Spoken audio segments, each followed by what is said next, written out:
സലിം, ഈ KPCCയുടെ ഏറ്റവും പ്രധാനപ്പെട്ട മേഖലാ ജാഥകളാണ് നടന്നുകൊണ്ടിരിക്കുന്നത്. അതിന്റെ സമാപന സമ്മേളനം പന്തളത്താണ്. എന്നാൽ കാസർഗോഡ് നിന്നുള്ള ജാഥയുടെ ക്യാപ്റ്റൻ അതിൽ പങ്കെടുക്കുന്നില്ല എന്ന വാർത്തകളാണ് നേരത്തെ വന്നത്. അത് ഒരുപക്ഷെ ഈ പറയുന്നത് പോലെ കോൺഗ്രസിന് വലിയ ക്ഷീണമുണ്ടാക്കുന്ന ഒരു തീരുമാനമൊക്കെ ആയി മാറിയേക്കാം എന്നൊരു സാഹചര്യം ഉണ്ടായിരുന്നു. പക്ഷേ അതിലിപ്പോൾ നേതൃത്വം ഇടപെട്ട് മുരളീധരനെ അനുനയിപ്പിച്ചു എന്നാണോ കരുതേണ്ടത് സലിം?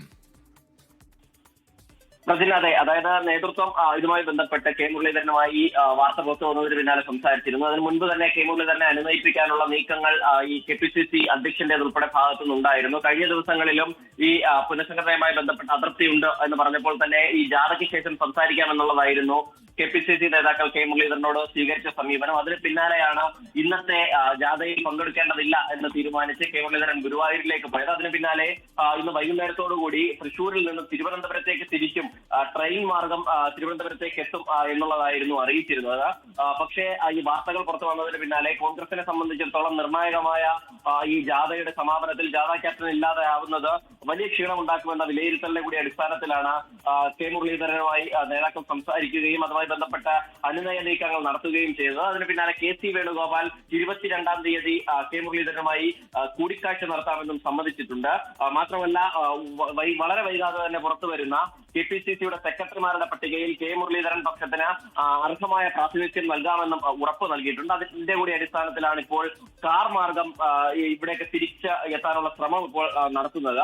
ഈ ജാഥയുടെ സമാപന സമ്മേളനത്തിൽ കെ മുരളീധരൻ പങ്കെടുക്കാൻ വേണ്ടിയാണ് കാർ മാർഗം ഇവിടേക്ക് എത്തുകയും ചെയ്തത്. എന്തായാലും ചെങ്ങന്നൂരിൽ നടക്കുന്ന പരിപാടിയിൽ ജാഥയിൽ പങ്കെടുത്തില്ലെങ്കിൽ പോലും ആ പരിപാടിയിൽ പങ്കെടുക്കാനുള്ള സാധ്യത നിലവിലുണ്ട്.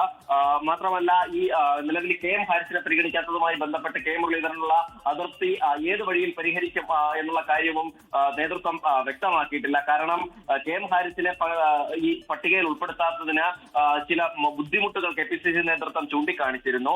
ആ ബുദ്ധിമുട്ടുകൾ അങ്ങനെ തന്നെ നിലനിൽക്കുമ്പോൾ പുതുതായി ഉൾപ്പെടുത്തുന്ന നോമിനികളെ KPCC സെക്രട്ടറിമാരായി ഉൾപ്പെടുത്താം എന്നുള്ളതാണ് നേതൃത്വം നിലവിൽ കെ മുരളീധരന് കൊടുത്തിരിക്കുന്ന വാക്ക്. അങ്ങനെയെങ്കിൽ അതുകൂടി സംഭവിച്ചില്ല എന്നുണ്ടെങ്കിൽ KPCC സെക്രട്ടറിമാരുടെ പട്ടിക കൂടി പുറത്തു വരുമ്പോഴും കെ മുരളീധരൻ അർഹമായ പ്രാതിനിധ്യം ഉണ്ടായില്ലെങ്കിൽ വലിയ പൊട്ടിത്തെറിയിലേക്ക് കാര്യങ്ങൾ പോവുകയും ചെയ്യും. പ്രത്യേകിച്ചും പ്രതിപക്ഷ നേതാവ് ഉൾപ്പെടെയുള്ളവർ ഇക്കാര്യത്തിൽ ഈ പുനഃസംഘടനയുമായി ബന്ധപ്പെട്ട ചോദ്യങ്ങൾക്ക് മാധ്യമങ്ങളോട് പൊട്ടിത്തെറിക്കുന്ന സമീപനം സ്വീകരിച്ചിരിക്കുന്നത് നമ്മൾ കണ്ടതാണ്. പ്രജിൻ സലിം മാലിക്കാണ് വിശദാംശങ്ങൾ നൽകിയത്. കെ മുരളീധരൻ പന്തളത്തേക്ക് പോകുന്നു എന്ന വാർത്തയാണ് കഴിഞ്ഞ മിനിറ്റിൽ പുറത്തു വന്നത്.